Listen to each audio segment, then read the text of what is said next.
In the year 1828, a little Indian boy living on Ward Creek had sold a gold nugget to a white trader, and that nugget sealed the doom of the Cherokees. In a short time, the country was overrun with armed brigands claiming to be government agents who paid no attention to the rights of the Indians, who were the legal possessors of the country. Crimes were committed that were a disgrace to civilization. Men were shot in cold blood. Lands were confiscated. Homes were burned, and the inhabitants driven out by these gold-hungry brigands. Chief Junaluska was personally acquainted with President Andrew Jackson. Junaluska had taken 500 of the flower of his Cherokee scouts and helped Jackson to win the Battle of the Horseshoe, leaving 33 of them dead on the field. In that battle, Junaluska had driven his tomahawk through the skull of a Creek warrior when the Creek had Jackson at his mercy. Chief John Ross sent Junaluska as an envoy to plead with President Jackson for protection for his people, but Jackson's manner was cold and indifferent toward the rugged son of the forest who had saved his life. He met Junaluska, heard his plea, but curtly said, "Sir, your audience is ended. There is nothing I can do for you." Well, the doom of the Cherokee was sealed. Washington, D.C. had decreed that they must be driven west and their lands given to the white man. And in May 1838, an army of 4,000 regulars and 3,000 volunteer soldiers under command of General Winfield Scott marched into the Indian country and wrote the blackest chapter on the pages of American history. Men working in the fields were arrested and driven to the stockades.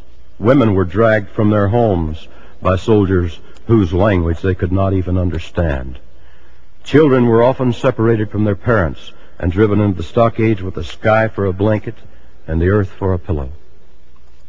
And often the old and infirm were prodded with bayonets to hasten them to the stockades. In one home, death had come during the night.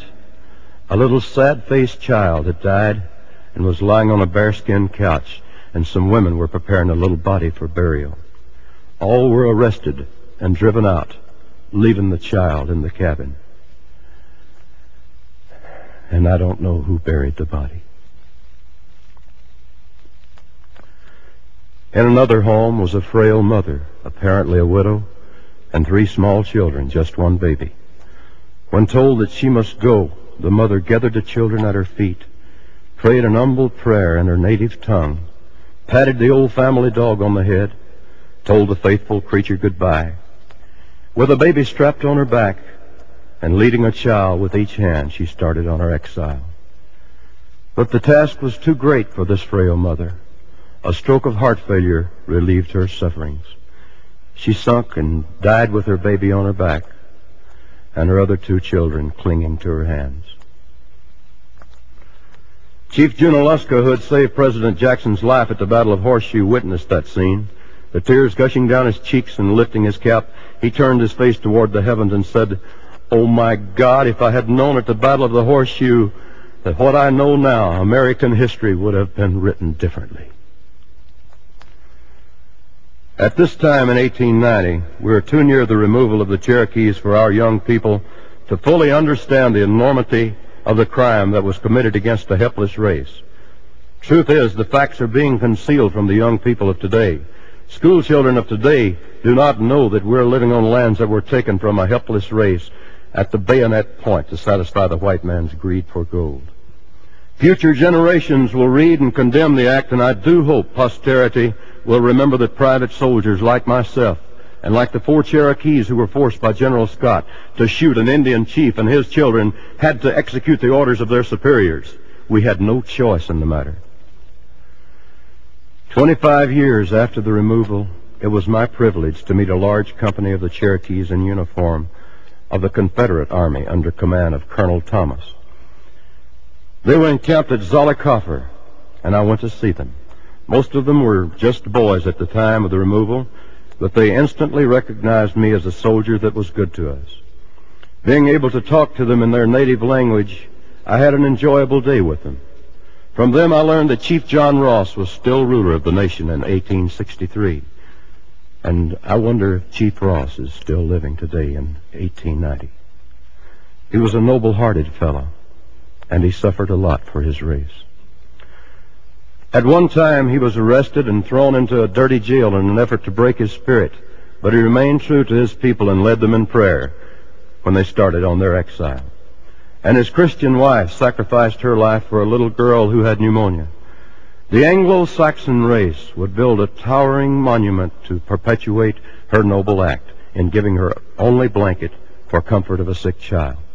Incidentally, that child recovered, but Mrs. Ross is sleeping in an unmarked grave far from her native Smoky Mountain home. When Scott invaded the Indian country, some of the Cherokees fled to caves and dens in the mountains and were never captured, and there they are today.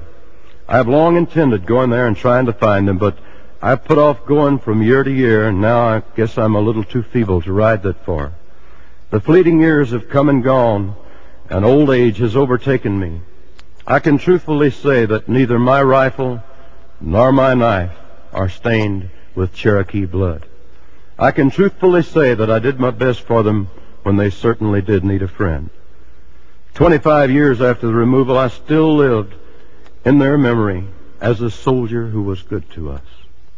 I am proud of that.